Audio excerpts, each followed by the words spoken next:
long run day, guys. Started off pretty early. I told my son I ought to be done by 9 a.m. We're gonna go out to breakfast with my son and my mom. So you know, you gotta do what you gotta do. Getting the big mileage. So today I'm going for 30 miles. I usually don't record this early because, as you can tell, my brain is working extra slow. I've been out here so far, let's see, out here for 2 hours. Or wait, what time is it? 3 hours. I started running at 3. It is now 5:56. Feeling good. Beating the sun, beating the heat. Waiting for these lights. Good thing about early in the morning, you don't have to wait for the little cross guy because there's barely any traffic, so you can kind of scoot through. Every time you two are getting rough, my mind just sounds like Shia LaBeouf. It says no, no, no, no, no, just no, no, no, no, no. And every time I see him with you, my heart sounds like Shia LaBeouf too. No, no, no, no, no, no, no, no, no, no, no. Doing a little cool down. Doing like a half a mile walk just to cool down before I get home. So I was wanting to jump on here. Somebody was asking, or multiple people were asking really, how do I train for 100? Like, what do you do? Like, what's the most important things? Of course, running, putting up your miles, getting mileage, time on foot is a big deal. Because no matter what, even if you're not running, you're walking during the 100. So you just got to be used to being on your feet the whole time. Second would be nutrition. Nutrition is a big deal. If your body's not used to a certain food and you're out there and you're throwing up or you can't keep it down, there's physically no way you can finish a 100 because you burn, or myself personally, I burn between 20 and 30,000 calories. So if I can't keep calories in and hydration, there's absolutely no way I'd be able to finish it. Number 3 would be, of course, gear, vests, shorts, down to your socks and shoes, to boxers, you know, everything, so you don't chafe. I mean, all that stuff is a very big deal.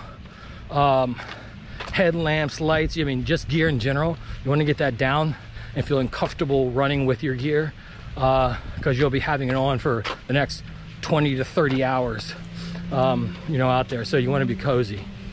This is, I feel like, the most important is number 4 is having a really good crew. My wife and son crew me during my races, and it's a game changer. They make me feel so comfortable. When I come into aid station or wherever they're at, my wife knows exactly what I need. She changes my vest, has my drinks for me, she'll change my socks, she'll rub cream on my legs. I mean, my son is like right there handing me food, keeping each other company while they're out there, because you got to think about it. If I'm not doing a circle race where it's like, you know, you do this big circle, like a 20-mile circle or whatever, where you can set up a tent in the middle and they just kind of sit there and wait for you to keep doing this big lap. All of the races I've done, ultras, they've all been point-to-point race. So it's actually very hard for my wife. She has to drive all night long because I run all day, all night into the next day. So she's up the same amount of time driving up 20 miles or driving up 15 miles, just in case there's an aid station in between those distances. She'll drive up and park and wait for me, just out in the dark by herself with my son. So, I mean, she's getting like little teeny naps. My son's out there getting little naps. I mean, so I can't like thank them enough, because I know when I come in, I may not look like the most smiliest, especially when you're like 1 o'clock, 2 o'clock in the morning and you're exhausted. You don't look like awesome.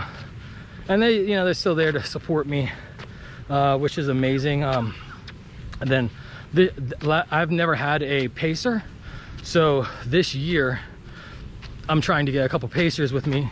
So what a pacer does is they'll run, say, like difficult part during the nighttime.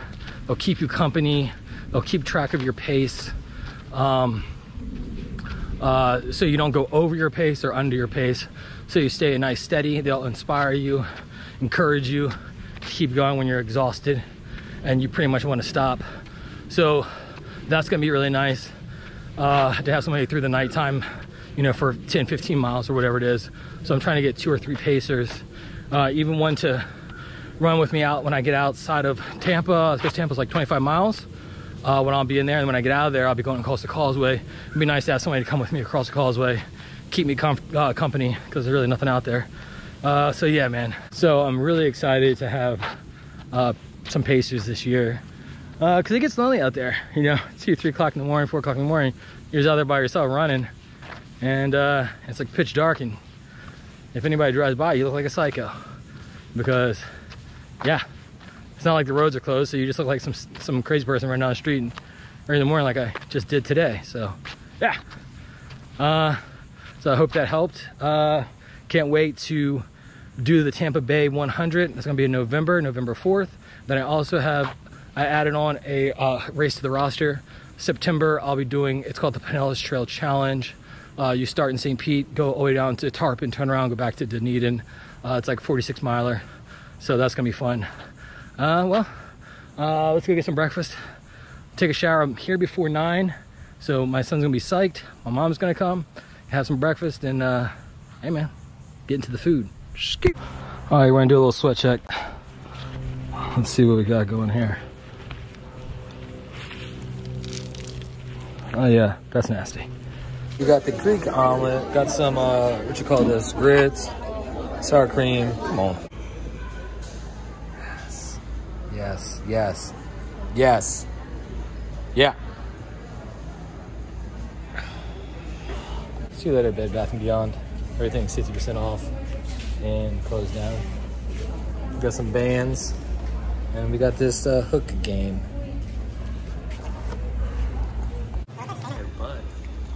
Huh? What's that? It's a poopies. Video like, I work here. I work here. There's something back here.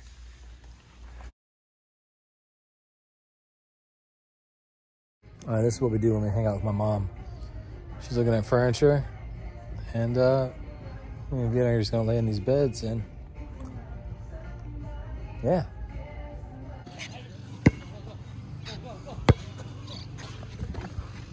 Oh, brick house, baby. Try to do one hand.